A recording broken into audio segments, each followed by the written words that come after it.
I'm Kelsey Zeiser. We're here at the Fiber Connect event in Nashville, and I am joined by the wonderful Jamie Lenderman from Omdia. Good to see you. Hi, Kelsey. Good to see you, too. Thanks for joining me. Yeah, thanks for having me. Have you been surviving the heat? It's like oppressive humidity out there. I'm staying in the fishbowl is my mantra. Yeah. So, yeah, it's too hot The outside. atrium biodome we have here at the Gaylord. Air-conditioned Delta. Yeah, it's great. Yeah. Well, would love to hear from you about a recent report that you did with Julie, also from Omdia, about 1 gig services. Right. So, what's the difference in the number of global wireline operators that are offering 1 gig or greater broadband services now versus, say, 2019? Yeah, so we've sort of done this informal survey over the years, and this last year, when we did it in early 2022, around 60% of the global operators that we surveyed offer 1 gig broadband, fixed wireline broadband. That's compared to 45% in 2019. So that's a significant uptick. And I think, that the pandemic was a huge driver in that, but I think there's other things also happening that are contributing.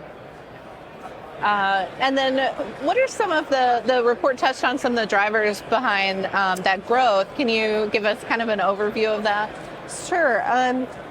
Some of the things, one of the main things is definitely consumer demand, spurred by the pandemic and lockdowns, but also driven by continued work from home and school from home.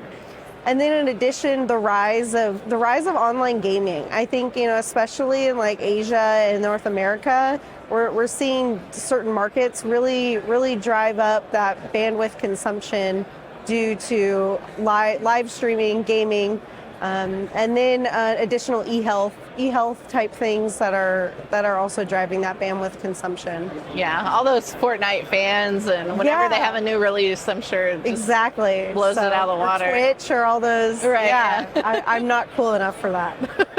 I'm not hip to it either. I don't even think hip is like the right thing to say. I don't know. I wouldn't know. What are some other things that have caused a shift in consumer demand? Anything else?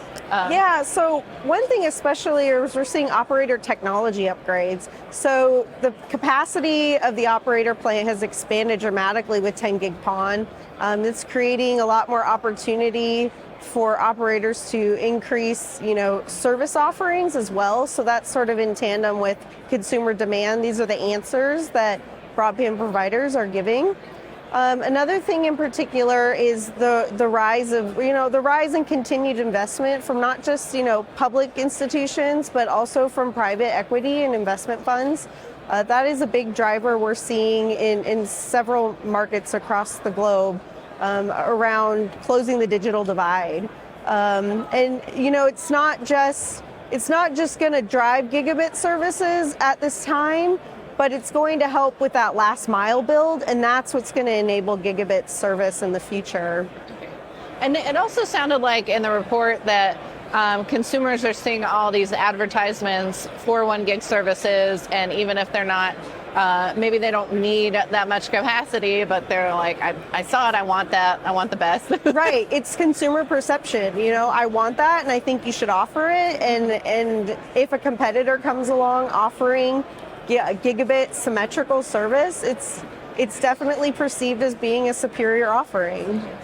So with that competition, how big of a factor is service provider competition and driving demand for 1 gig services? It's a huge factor. I think especially in the United States, perfect example is seeing several major fiber operators moving into some cities, and the incumbents had to react in order to stay competitive. So it's definitely continuing to drive those service offerings up and up, but not just service offerings, but also the types of services they're offering. And so in particular, I think we're seeing a huge rise in low latency gaming packages, which cater towards, the cool folks that we were talking about with their gaming packages as well as live streaming. And then another service that we're seeing is enterprise-like service for work from home.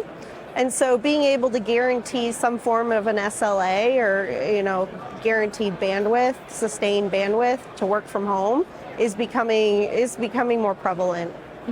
Yeah, that makes a lot of sense. And then avoid those employees that are like, "Oh, your Zoom's breaking up." I Yeah, can't." exactly. They don't So have make that you feel like excuse you have a real at-home office. Right.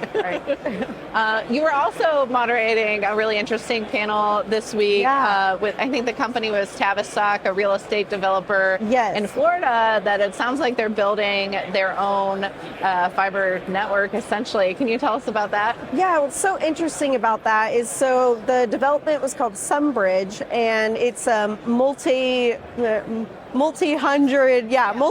multi-use housing development.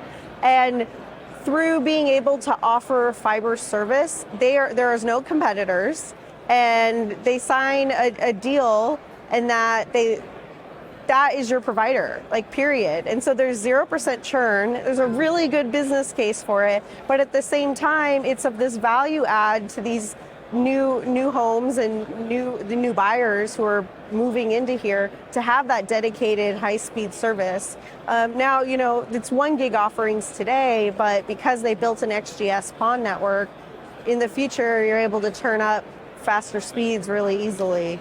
Yeah. And I think it's all through their HOA as well, which is really interesting. So you don't have your extra broadband bill every month. You just, when you pay your HOA dues. An actually useful HOA example. Because some of them, I know a lot of people grumble about those HOA costs. So I think I wouldn't mind as much if I knew it was going to fiber. To a premium broadband service. Yeah, that's a great pull for potential home buyers. Of you don't have to go through the hassle of doing your own internet install or figuring out which provider. I guess on the flip side, you're kind of locked in to what they're providing, but when you're on an all fiber network, it's you'd hope that it's a little bit superior service as well. I think that's the other thing that's helping enable rural builds is the opportunity to be able to have a broadband provider that's local. I think it could be a really big draw to those places that are expanding sort of out of the metro areas now. Yeah. Were there any, challenges that they faced in doing that install? I think he was talking about the speaker about knowing the outside plant versus the inside plant, and then working with Adtran on XGS PON. Right. I think, the upfront CapEx, like that's of course always going to be the one thing that everyone struggles with, right? Because it's getting those funds together. But I think with building in greenfield, there can be challenges when utilizing other entities that also need the ground, such as power. But there was no public easement, so it made it a lot easier to control the subdivision with fiber rollouts that way. Probably a lot easier to install as you're building out this development. There's no one there, you're not disrupting current residents. Right.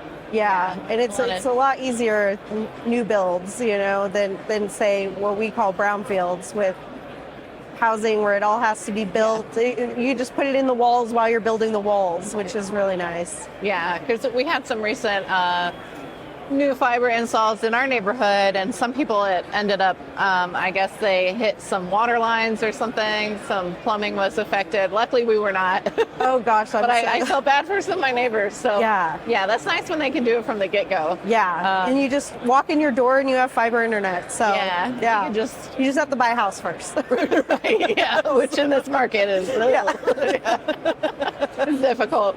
Well, Jamie, thanks so much for speaking with me. Kelsey, yeah, it was great. Appreciate it.